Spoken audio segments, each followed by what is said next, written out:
하나님 말씀은 마태복음 4장 17절부터 25절까지 말씀을 찾아서 합독하도록 하겠습니다. 마태복음 4장 17절부터 25절까지 말씀을 여러분과 함께 합독하겠습니다. 찾았으면 같이 한 목소리로 합독합니다. 이때부터 예수께서 비로소 전파하여 이르시되 회개하라 천국이 가까이 왔느니라 하시더라. 갈릴리 해변에 다니시다가 두 형제 곧 베드로라 하는 시몬과 그의 형제 안드레가 바다에 그물을 던지는 것을 보시니 그들은 어부라. 말씀하시되 나를 따라오라. 내가 너희를 사람 낚는 어부가 되게 하리라 하시니 그들이 곧 그물을 버려두고 예수를 따르니라. 거기서 더 가시다가 다른 두 형제 곧 세베대의 아들 야고보와 그의 형제 요한이 그의 아버지 세베대와 함께 배에서 그물을 깁는 것을 보시고 부르시니 그들이 곧 배와 아버지를 버려두고 예수를 따르니라. 예수께서 온 갈릴리에 두루 다니사 그들의 회당에서 가르치시며 천국 복음을 전파하시며 백성 중에 모든 병과 모든 약한 것을 고치시니 그의 소문이 온 수리아에 퍼진지라. 사람들이 모든 앓는 자 곧 각종 병에 걸려서 고통당하는 자, 귀신 들린 자, 간증하는 자, 중풍병자를 데려오니 그들을 고치시더라. 갈릴리와 데가볼리와 예루살렘과 유대와 요단강 건너편에서 수많은 무리가 따르니라. 아멘. 임마누엘 찬양대 찬양이 있겠습니다.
여러분이 저를 보는 시선이 어색합니다. 저는 얼마나 어색하겠습니까? 일단 자연스러운 것에 감사하고, 뭐 꼭 이날을 노려가지고 제가 이렇게 한 건 아니고, 그래도 이왕이면 여러분 앞에 서서 또 말씀을 나눌 때 뭐 이렇게 하면 좋지 않을까. 여러분이 저를 모르면 뭐 저를 뭐 처음 보는 사람이 있을는지 모르지만, 그러면 이제 뭐 조금 왜 그러지 그렇겠죠. 그러나 이제 여러분들과 저는 이제 오랜 시간을 함께 했기 때문에 아마 그런 거라고 생각하고, 뭐 어떤 분은 저한테 그러더라고요. 그동안 스트레스였냐 그랬는데 뭐 그런 건 아니었고요. 근데 이제 좋은 기회가 돼서 한번 새롭게 뭐 성형도 하는데 변화도 되고 변화되는 그런 마음으로, 뭐 외모가 달라진다고 해서 달라지는 건 아니지만 그래도 함께 여러분과 기도하는 그런 속에 있기를 원합니다. 지난주 여호와를 찾으라 그러면 살리라 라는 말씀을 받으면서 그 말씀이 계속해서 반복이 되더라고요. 3번인가를 반복하는데, 뭐 다른 답이 있다면 아마 그것을 말씀해 주셨을 건데, 여호와를 찾는 것이 왜 우리가 사는 길인가? 여러분과 제가 예배드리는 게 사는 길임을 믿습니까? 여러분과 저와 여러분들이 복음을 알고 복음을 누린다는 게 사는 길이라는 것을 믿습니까? 근데 우리는 그것을 믿고 또 따라가기도 하고 또 전하려고 하는데, 아직까지 현장은 복음도 복음의 복자도 모르고 그리스도라고 정확하게 전달된 적이 없다라는 사실들을 다시 한번 깨닫고, 그 현장에 어떻게 빌립 집사가, 중직자였겠죠, 그 빌립 집사가 사마리아 땅을 갔을까? 분명한 건 사도행전 1장 8절에 예수님 말씀하셨던 것처럼 부활하셔서 갈보리산 감람산 40일 동안 미션을 주고 마지막 분부, 마지막 명령이거든요. 그래서 오직 성령이 임하시면 권능받고 땅까지 증인되리라 하신 그 언약이 있었고, 그 언약을 붙잡았다는 걸 말하는 거죠. 빌립 집사인데, 빌립 분명히 중직자였을 겁니다. 그 중직자 빌립이 언약을 붙잡고 있었다는 거예요. 그렇기 때문에 누가 시켜서 간 게 아니라 하나님의 언약의 말씀을 붙잡고 그 현장에 가게 되고, 그리고 그건 뭐 그것으로 끝나는 게 아니죠. 성령인도 받아 에디오피아 내시도 만나고요. 딸이 셋이 있는데 다 선지자로 키울 만큼 그런 후대 응답도 받게 됩니다. 그래서 평신도 전도자였던, 이제 전도자 빌립이라고 얘기합니다. 사실은 뭐 목사도 아니고 사도도 아닌데 분명 중직자인데 전도자라고 일컬음을 받았다는 것은 되게 중요한 내용 같고, 지금 바누아투 현장에 전도자로 가 계신 광 목사님 모든 걸음과 만남 위에 기도해 주시고, 또 시시각각 내용들을 보내주시고 또 사진도 올려주셔서 공유도 하시고 여러분도 보고 계실 거라고 믿는데, 복음이 정확하게 증거된 적이 있냐? 그러니까 바누아투나 지금 대한민국이나, 아니 대한민국 안에 있는 울산이나 또 가까운 일본이나 뭐 중국이나 미국이나 뭐 프랑스나 영국이나 뭐 어느 나라든, 사실 어느 나라든 그 현장에 그리스도가 필요하다는 것은 우리는 그것을 언약으로 붙잡았다 이거죠. 여러분 현장에 예루살렘과 유대와 사마리아 땅끝까지 이르러 증인되는 그 언약이 먼저 붙잡아지길 주의 이름으로 축원합니다. 뭐 기도를 해야 되겠다, 내가 헌신을 해야겠다, 내가 여러 가지 해야 되겠다. 하나님은 그 여러 가지를 필요로 하시지도 않을 수도 있습니다. 언약을 제대로 붙잡는 거, 사마리아라는 그 상처투성인 그 지역에, 아무도 갈 수 없는 그 현장에, 종교 지도자들은 그 현장에 갈 수가 없어요. 선입견 때문에, 전통 때문에 돌아서 간다 그러잖아요. 근데 거기에 전도자 빌립이, 중직자 빌립이 그 현장에 갔다는 것은 그 빌립 집사 평생에 하나님이 어떻게 역사하실지에 대한 그 언약을 말하는 거죠.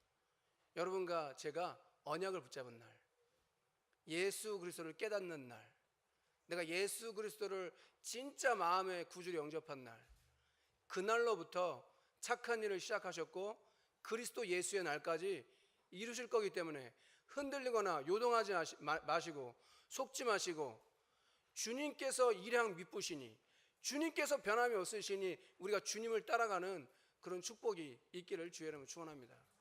복음은 그리스도입니다.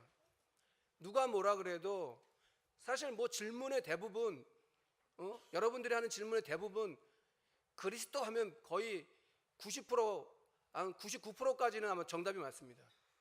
모르겠거든 그냥 그리스도 하십시오. 그러면 그게 답입니다. 근데 그것 가지고는 좀 힘들죠. 왜냐하면 주는 그리스도시여 살아계신 하나님의 아들이십니다 고백했던 베드로가 그 고백을 했음에도 불구하고 똑같이 어부라는 체질, 생각 안 바뀌잖아요. 안 바뀌어가지고 결국은 나중에 예수님 부활하셨는데도 고기 잡으러 간다 그러니까 큰 형이 가니까 다 따라가는 거예요. 사도들 중에 제일 맞이였거든요. 그러니까 그런 거 보면 성령 충만 이후에 베드로를 통해서 하나님 하신 역사를 우리는 말씀을 통해서 잘 알고 있고, 오늘 본문 말씀도 베드로가 사실 주인공인처럼 보이지만 그 베드로를 부르신 예수 그리스도가 왜 베드로를 불렀는지 그 언약을 우리가 붙잡을 수 있다면 저와 여러분도 그 응답을 누리게 될 것이고, 전도자로 최고의 칭호 아니겠습니까? 뭐 어떤 칭호가 좋을까요? 뭐 목사, 뭐 선교사, 뭐 장로 많지만 전도자, 아멘.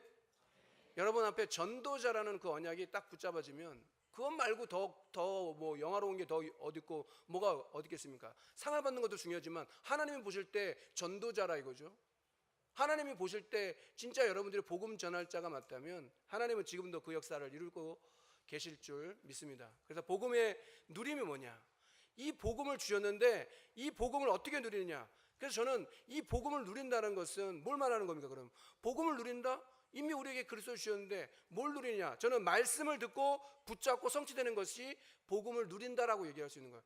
여러분이 언약 붙잡은 빌립처럼 여러분들이 그 언약을 여러분에게 주신 말씀으로 듣고 말씀으로 붙잡고 그 말씀이 내 삶과 걸음 속에 성취된다면 그거는 비교할 수 없는, 어떤 것과도 비교할 수 없는, 세상에 말하는 행복이 뭔지, 세상에 말하는 성공이 뭔지, 세상에서 말하는 것이 뭐 여러 가지가 있겠죠. 행복도 있고 뭐 여러 가지 있겠지만, 근데 누가 영원히 행복할 수 있겠습니까?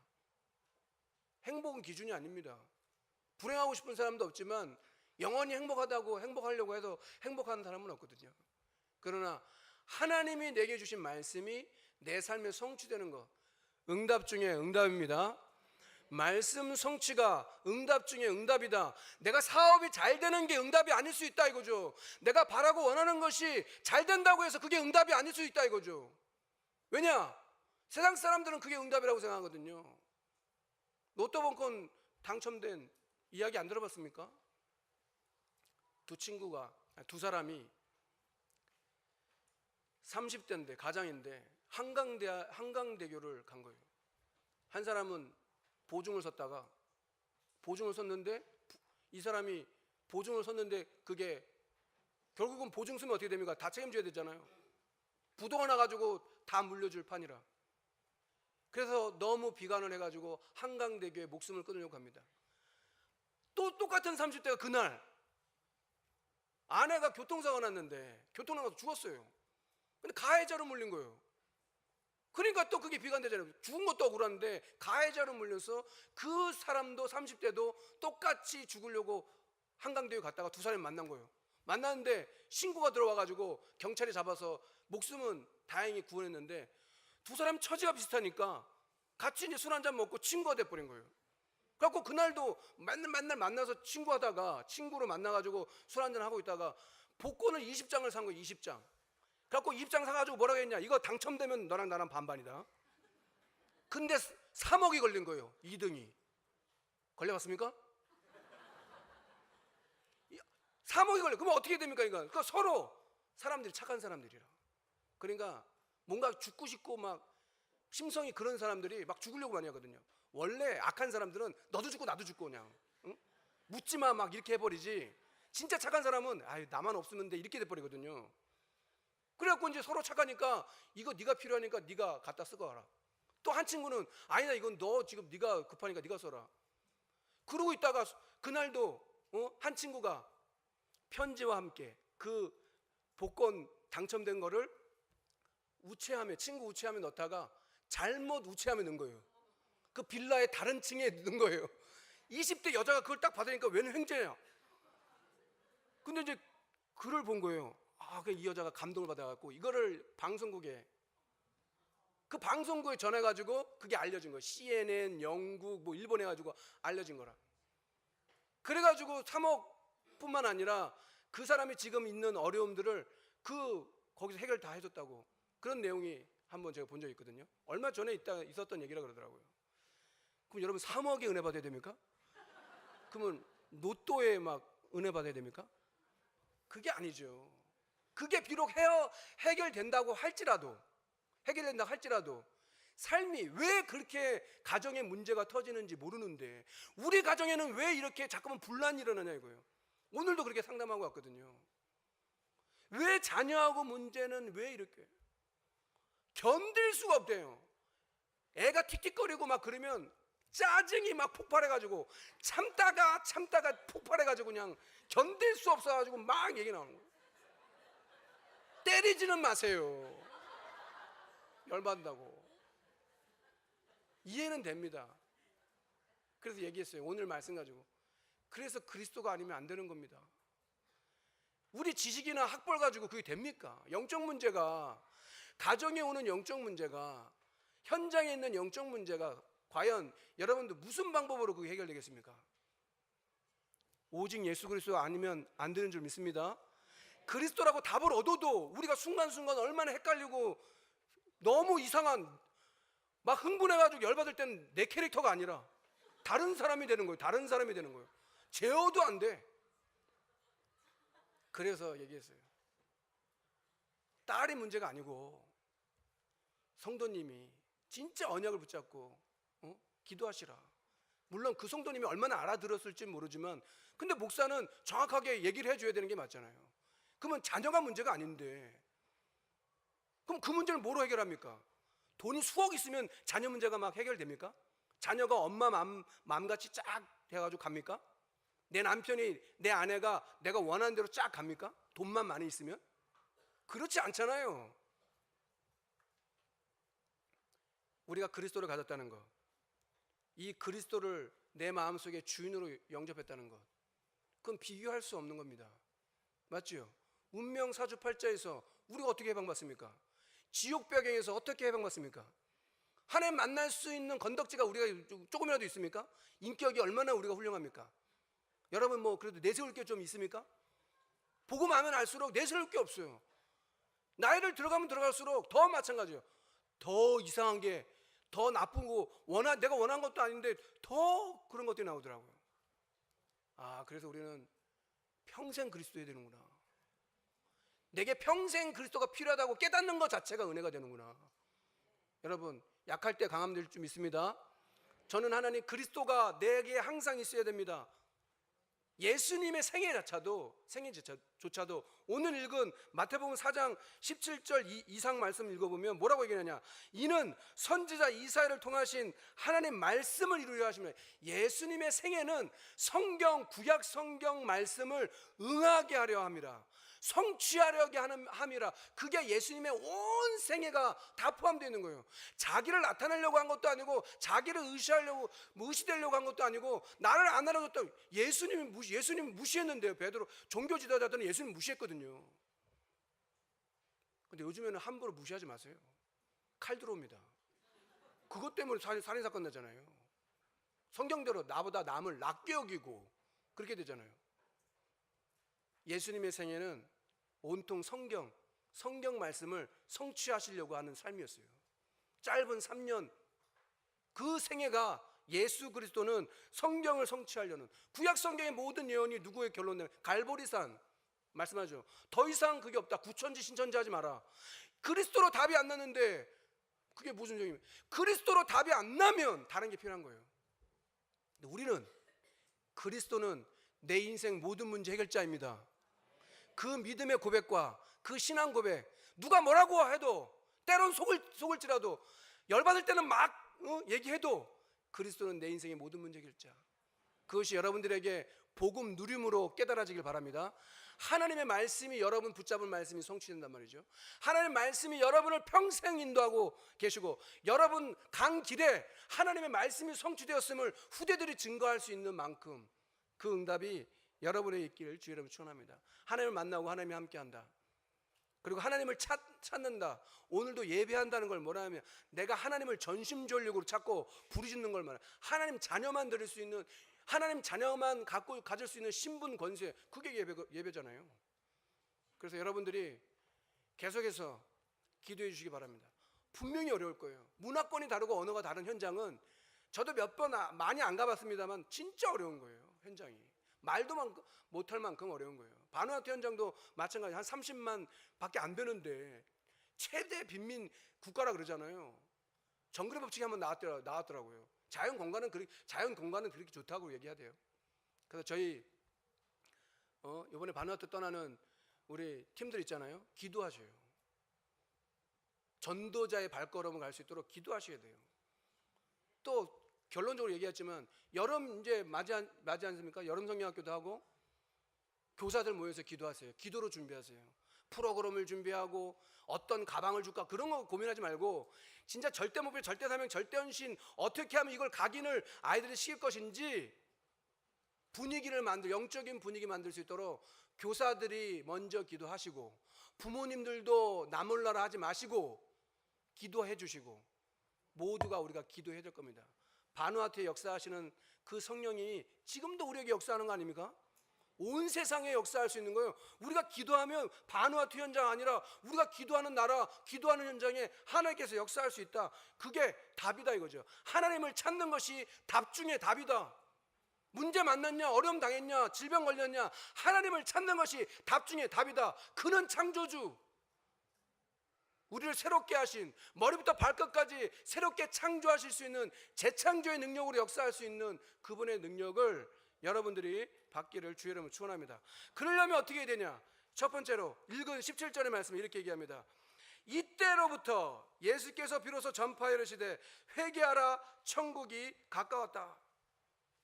예수님이 오시기 전에 세례 요한이 말라기 선지자 이후에 암흑기였어. 말씀이 끊어진 그때 약대 토롯이 있고 역청을 먹은 그 나실인 세례 요한이 나온 거예요. 그러니까 바리새인들도 그 세례 요한 앞에 나온 거예요. 말씀이 끊어졌다가 하나님이 선지자를 보내주신 거예요. 그러면 뭐라고 얘기해? 회개하라 천국에 가까웠다. 그러니까 세례 요한의 진짜 중심은 뭐냐면 메시아가 오실 것이다. 예수를 만난 적은 없어요. 메시아가 오실 것이다. 그거를 선포한 거예요. 회개하라 천국에 가까웠다. 그 세례 줄 때 예수님도 나오죠. 그러니까 예수님 한 번에 알아보잖아요. 예수님 내가 당신 저한테 세례를 줘야지 내가 왜 성경을 응하게 하자. 맞습니까? 예수님의 생애는 뭐하러 예수님이 세례 요한에게 무릎 꿇습니까? 세례 요한이 제사장이고 선지자 역할을 하는 하나님의 선지자지만 굳이 거기에 무릎 꿇게요. 그러나 하나님의 의를 이루자. 세상 죄를 지고 가는 하나님의 어린 양이로다. 갈보리산 십자가 보혈의 능력 믿습니까? 십자가에서 다 이뤘다. 갈보리산 여러분의 제 인생의 제 모든 문제를 십자가에서 다 이뤘다. 믿으시기 바랍니다. 그게 언약부터 붙잡고 그게 시작이 돼야 다른 게 시작이 된다 이거죠. 회개하라 천국에 가까웠다는 말은 뭡니까? 다시 복음으로 돌아가자는 겁니다. 다시 복음으로 돌아가자. 다시 말씀으로 돌아가자. 다시 기도로 돌아가자. 다시 전도와 선교로 돌아가자. 전도와 선교가 끊어진 날 재앙이 임하고 전쟁이 임합니다. 대한민국은 유일하게 분단 국가 아닙니까? 전 세계에. 하나님이 막으시는 거죠. 그래서 기도해야 됩니다. 이번에도 100주년 개혁 중에 기념도 그것 남북통일 이산가족 그 얘기한 거고. 진짜 애국이 뭡니까? 뭐가 애국입니까? 저는 복음 가진 저와 여러분이 교회가 성도가 이 복음을 제대로 알고 누리고 전하는 것이 애국이고 애죠. 그렇게 되길 주의 이름으로 축원합니다. 다시 복음으로 돌아가야 됩니다. 우리가 문제를 쳐다보지 말고 다시 복음으로 돌아가야 됩니다. 복음만이 유일한 답입니다. 여러분과 제 생에 하나님 주신 이 복음이 유일한 것이고 다른 것은 없다 이거죠. 그래서 중요할 때마다 이렇게 말합니다. 세례 요한이 잡혔음을 듣고 이때부터 예수께서도 똑같이 회개하라, 천국이 가까웠느니라. 베드로가 그리스도를 고백한 후에 이때로부터 예수 그리스도가 십자가에 죽을 것과 부활하실 것을 말씀해 줬다. 그때 스데반의 일로, 스데반이 순교함으로 비로소 그리스도인이라고 일컬음을 받았다. 여러분과 제가 언제 전환점이 됩니까? 인생에 복음 앞에 섰을 때, 하나님 앞에 섰을 때 아닙니까? 하나님 앞에서 기도할 때, 내 중심을 드릴 때, 기도를 많이 하는 게 아니죠. 기도를 어느 정도 하면 되냐? 다니엘만큼만 하세요. 하루에 3번씩 열린 창을 향해서, 예루살렘을 향해서 하루에 3번씩 감사했던 그 기도가 우리가 만약에 회복할 수 있다면 다니엘 같은 응답 안 누리겠습니까? 다니엘에게 하나님이 응답을 줄 수밖에 없는 거지. 응답을 받아다가 아니라 응답을 줄 수밖에 없는, 하나님 열어보실 때 하나님이 응답을 주실 수밖에 없는, 증거를 주실 수밖에 없는, 축복을 주실 수밖에 없는 그 축복을 누리기 바랍니다. 대단한 게 아니라 당연한 거죠. 그게 하나님 자녀인데. 당연한 건데 왜요? 하나님은 우리를 축복하시기 원하신다니까요. 하나님이 살아계시고 지금도 우리 기도를 들으시는 거 아닙니까? 그래서 요한복음 15장 5절에 포도나무와 가지 비유하면서 이렇게 얘기합니다. 나를 떠나서는 너희가 아무것도 할 수 없음이라. 그렇죠. 우리가 하나님을 떠나서 할 수 있겠습니까? 여러분이 하나님 떠나서 얼마나 완전할 수 있고 완벽할 수 있겠습니까? 인간이 얼마나 완전하고 완벽합니까? 달나라 별나라 가면 막 완전하고 막 합니까? 인생은 그냥 죄인입니다. 하나님을 떠나서 아무것도 할 수 없는, 나를 떠나서는 너희가 아무것도 할 수 없습니다. 하나님을 만나면, 하나님을 찾으면, 하나님이 함께하면 그 비밀은 우리 연약한 것과 상관없고, 우리의 사정과 형편과 상관없이, 우리 입장과 상관없이, 내가 지금 갖고 있는 숨은 문제가 상관없이 그리스도께서 이미 다 해결하셨구나 깨닫게 되는 겁니다. 그래서 하나님께로 돌아와야 됩니다. 회개하란 말이 뭡니까? 죄를 시콜콜 다 말해야 된다는 걸 말합니까? 어떻게 죄를 다 말합니까? 죄가 이게 죄인지 아닌지도 모르는데. 그렇기 때문에 하나님께로 돌아오는 겁니다. 돌아온 탕자 비유하셨잖아요. 나간 탕자도 있는데 안에 있는 탕자도 있다고. 누가 문제입니까? 안에 있는 탕자가 더 문제라니까. 나간 탕자는 내가 나갔으니까 다시 돌아오면 되겠다라고 했지만, 안에 있는 탕자는 아버지 뜻이 뭔지도 모르고 아버지가 원하는 게 뭔지도 모르는 거예요. 우리에게 주시는 메시지, 여러분에게 주신 메시지, 하나님께로 돌아오시길 주의 이름 축원합니다. 다시 복음으로 가면 됩니다. 다른 거 하지 마세요. 사람 쫓아가지 마십시오. 환경이나 상황 쫓아가지 마시고 사람 말은 참고만 하시고 복음으로 간다. 다시 복음으로 간다. 그게 올바른 시작. 두 번째가 뭡니까? 마태복음 4장 18절부터 22절에 제자를 부르시는 장면. 오늘 본문 말씀 중에 사람 낚는 어부, 나를 따라오너라 사람 낚는 어부 되게 할 것이다. 사람 낚는 어부 되게 할 것이다 라고 처음에 베드로를 불러서 말씀하신 거예요. 그것은 베드로를 통해서 하실 것을 구체적으로 말씀해 주신 거예요. 저는 여러분들에게 사람 낚는 어부가 되기를 주의 이름 축원합니다. 사람을 살려라. 사람 낚는 사업가가 되라. 사람 낚는 교사가 되라. 사람 낚는 전문이 되고 사람 낚는 랩런트가 되라. 아무도 사람을 살리지 않고 다 죽이기 때문에 그렇다. 세상이 언제 사람을 살립니까? 살릴 수 있으면, 종교는 절대 사람을 살릴 수가 없습니다. 종교가 필요한 거기면 필요하지는 하지만, 진짜 우리가 하나님께로 사람을 낚는 교사가, 사람을 낚는 여러분이 하는 일이 무엇이든 사람을 낚는 일에 내 인생을 드리겠습니다. 왜냐? 베드로를 부를 때부터 그랬거든. 처음부터 너를 부를 때 그렇게 부른 거예요. 사도 바울을 부를 때 너는 이방인과 임금들과 유대인들을 택한 나의 그릇이라고 부른 것처럼, 그러니까 그게 딱 통하니까 로마까지 가게 되잖아요. 처음부터 로마 가겠다고 얘기한 게 아니라 하나님 인도 받아 보니까 그렇게 되는 거죠. 처음에 주셨어요. 처음 사명이 사람 낚는 어부예요. 그럼 두 번 마지막 주신 사명은 뭡니까? 내 어린 양을 먹여라. 예수님은 부활하신 예수님을 피해가지고 또 고기 잡으러 갔을 때도 예수님 오셔서 뭐라고 얘기해요? 내 어린 양을 네가 나를 사랑하냐? 네가 진짜 나를 사랑하냐? 그게 원래 본심이거든요. 베드로의 본심, 하나님 사랑하거든요. 예수 사랑하거든요. 근데 부활하신 예수님을 봤음에도 불구하고 또 고기 잡으러 가죠. 체질, 어부 체질. 후대를 살려라. 한 사람을 살려라. 여러분, 지금부터 한 사람을 살리길 주의 이름 축원합니다. 그래서 얘기했어요. 자녀를 살리기 전에 성도님이 먼저 좀 사세요. 성도님이 살아야 가정이 사는 겁니다. 자녀가 삽니다. 어떻게 살아납니까? 가정이 살아야 가정이 살아납니다. 맞습니까? 아버지들이 살아야 가정을 살립니다. 아버지가 살면 어떻게 됩니까? 모두 다 살리게 되는 거예요. 장로님이 살면 어떻게 됩니까? 목사가 살거나 교육자가 살면 어떻게 됩니까? 교회가 다 살아나는 거예요. 다 시험 들어도 교육자만 딱 중심 잡고 있으면 하나님께서 역사하는 거고, 장로님 한 분이라도 그 핍박일 때 교회를 지켰던 그 한 사람이 될 수 있다면, 6.25 동란 때 교회들이 기독교인들이라고 많이 죽었다고 이렇게 나오더라고요. 예수 믿는다고. 왜냐? 공산주의 유물론이거든요. 하나님 안 믿으니까. 그래서 신앙 있는 사람들, 공무원들, 고위 관리자들을 무참하게 살해했다 그러더라고요. 그런 민족적인 아픔이 있는 게 대한민국 아닙니까? 66년 만에 이만큼 하나님이 축복하셨습니다. 다른 방법이 뭐가 있습니까? 자원이 있습니까? 뭐 사람이 국민성이 좋습니까? 뭐가 좋습니까? 좋은 거 별로 하나도 없는데, 여러분 생각해 보세요. 여러분 좋은 거 많습니까? 전 생각하면 별로 좋은 게 별로 없어요. 근데 하나님 왜 우리를 축복하실까요? 대한민국을 왜 축복하실까요? 복음 전하는 나라, 전도와 선교하는 나라. 여러분들이 그래서 있어서 중요한 거예요.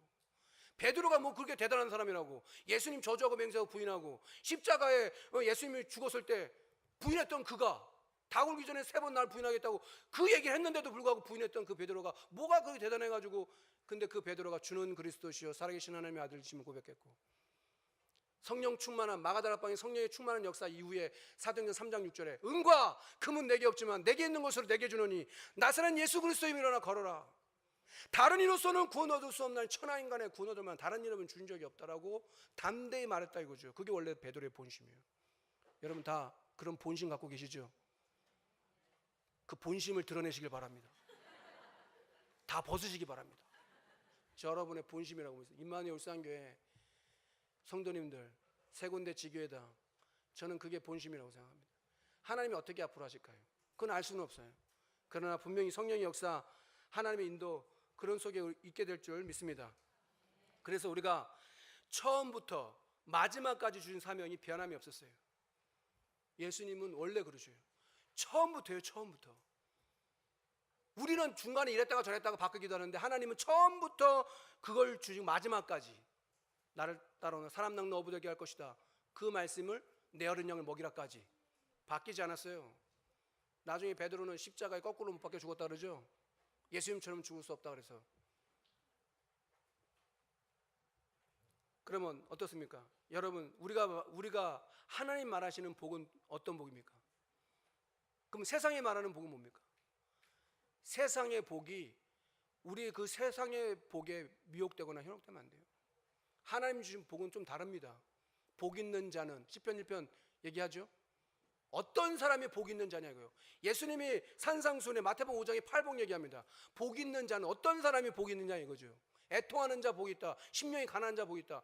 세상 기준하고는 전혀 다른 거예요. 그러면 세상에서 말하는 복은 뭐 우리가 바라는 대로, 원하는 대로, 하고 싶은 대로 다 돼야 되는 거 아닙니까? 대학도 척척 가고, 유학도 가고, 원하는 대로, 바라는 대로 치유되고, 내가 하고 싶은 대로 다 돼야 되는 게 그러면 그게 복입니까? 그건 알 수가 없는 거예요. 그럼 감옥도 가지 말아야 되는 거죠. 어느 곳에 있느냐가 문제가 아니라, 문제가 와서 성취되기도 하고 응답이 와서 성취되게 한다. 어느 거 하기 원합니까? 이렇게 물었더니 응답하면서 성취되기 바랍니다. 근데 그 다음에 뭐라고 얘기했냐? 2가지 상관없습니다. 우리는 그렇게 얘기하시더라고.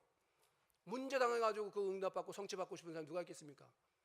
문제가 오든 응답이 오든 우리는 상관이 없다, 그 얘기만 하는 거죠. 국무총리가 되든, 내가 감옥에 가서 노예로 팔려가든, 누명을 쓰고 감옥 가든 상관없다. 빌립보 복음 전할 때도 바울과 실라가 감옥에 들어가잖아요. 상관없다 이거 말이에요. 초대교회 마가다락방에 모인 성도들은 계산하는 사람이면 절대 올 수 없는 사람이다 이거예요.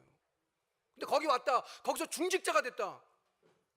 절대적인 응답, 유일성의 응답, 하나님이 줄 수밖에 없는 겁니다. 그리고 마태복음 4장에 이렇게 말합니다. 마지막으로 예수님의 3대 사역, 우리가 이 메시지를 들었는데요. 예수께서 온 갈릴리에 두루 다니사 그들의 회당에서 가르치시며 천국 복음을 전파하시며 백성 중에 모든 병과 모든 약한 것을 고치시니 그의 소문이 온 수레에 퍼진지라.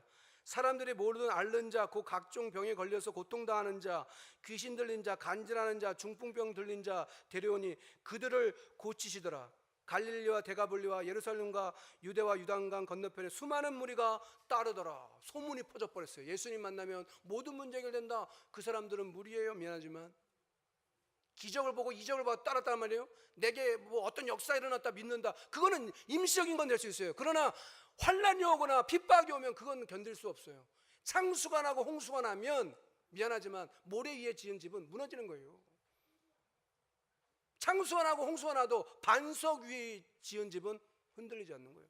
그래서 미국의 캐나다도 한 번씩 뭐 불나고 그러면 막 자연재해 막 국가 비상사태 선포하고 그러잖아요. 땅덩어리가 너무 넘어가지고 끌 수도 없어요. 그 마을에 홍수가 나는 거예요. 홍수가 나가지고 비가 오면 또 장대 같은 비가 며칠씩 오면 온 마을이 다 뭐 잠기는 건 물론 다 집이면 다 떠나나는 거예요. 그래서 이 사람 매년 이러니까 특별 제작해가지고 튜브를 만들어요. 튜브. 집을 마당하고 튜브를 몇 천만 원 들여서 만드니까 동네 사람들이 손가락 자르는 거예요. 그거 뭐 하냐고, 그거 뭐 하는 짓이냐고, 왜 그렇게 하고 있냐고. 아, 그러든지 말든지 튜브를 만드는데 그날도 그 해도 폭포수 같은 물이 홍수가 나가지고 다 떠내놨는데 그 집만 안전한 거예요. 여러분, 남들 가는 길 따라갈 겁니까? 많은 사람은 넓은 길로 갑니다. 남들 가니까. 근데 우리는 십자가 지고 좁은 길 갑니다. 그래도 괜찮습니다. 할렐루야, 하나님께 영광 돌리며 일 갑니다. 예수 믿는 게 뭘 말하는 겁니까? 교회 다니는 겁니까? 그렇지 않습니다. 예수님은 3대 사역을 하셨답니다. 가르치셨다.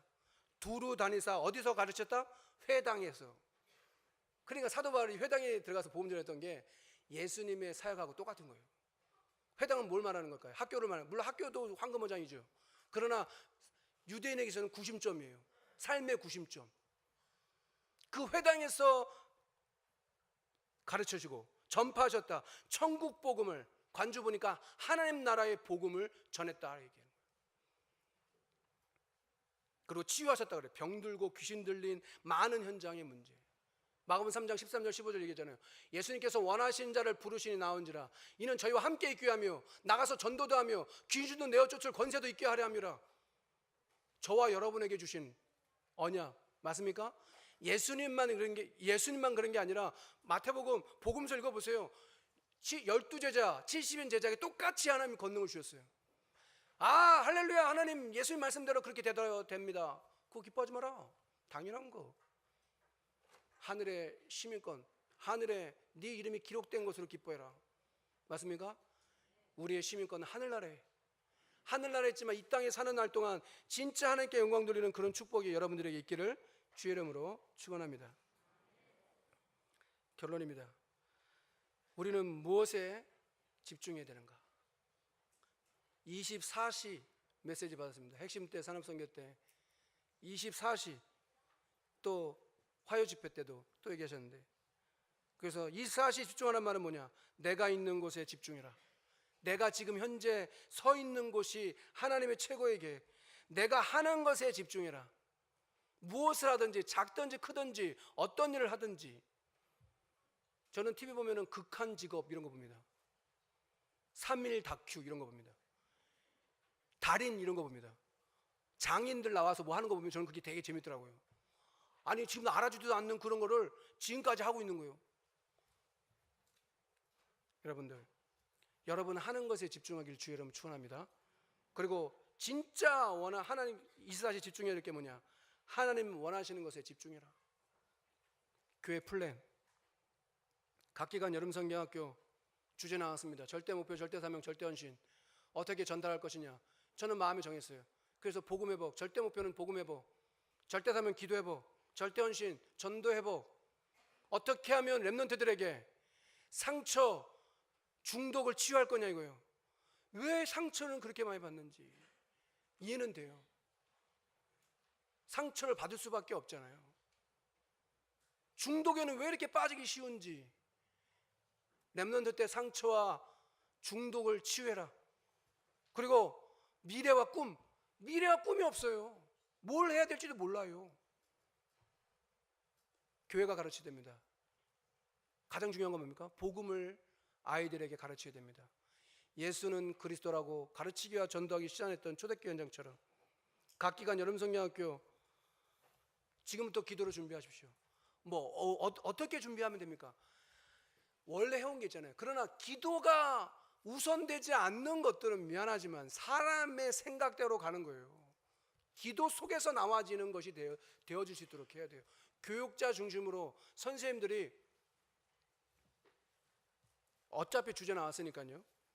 그 세계 렘넌트 대회에서 위해서 기도해 주시기 바랍니다. 1000명 목표라는 주제로 이사 6장 1절부터 13절 본문을 가지고 1000명 목표로 세계 렘넌트 대회가 부산에서 이제 진행됩니다. 이번이 그 날이 될지 어떻게 합니까? 아이들이 그 렘넌트 대회 때 세계복음화에 대한 언약을 붙잡고 내가 누군지 알고 왜 나라님 불러주셨는지 그걸 깨달을 수 있는 날이 되면 절대 헛되지 않을 거라 이거죠. 그리고 정교인 수련을 위해서 기도해 주시기 바랍니다. 교회 플랜입니다. 여러 가지 말들이 있지만 말 옮기지 말고 한번 교회 방에 맞춰서 해보세요.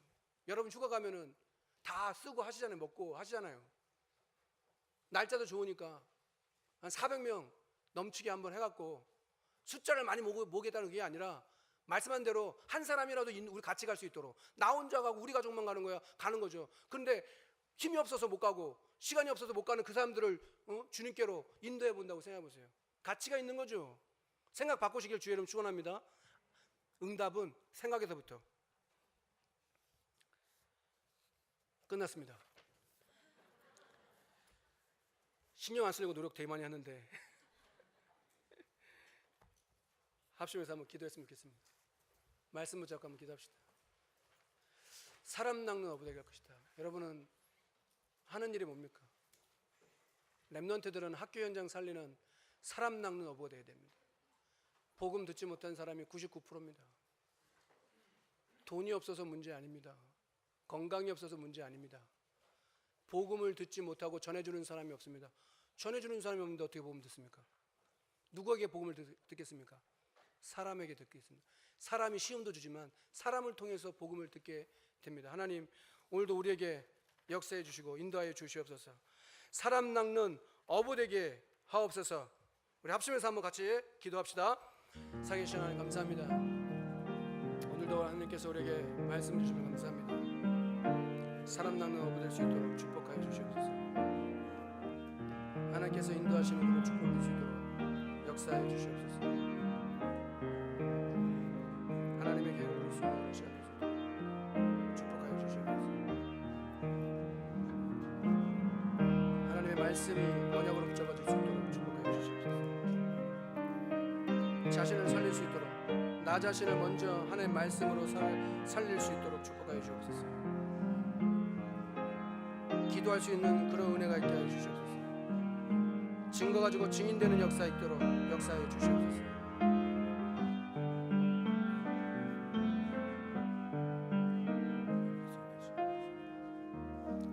하나님 아버지 감사합니다.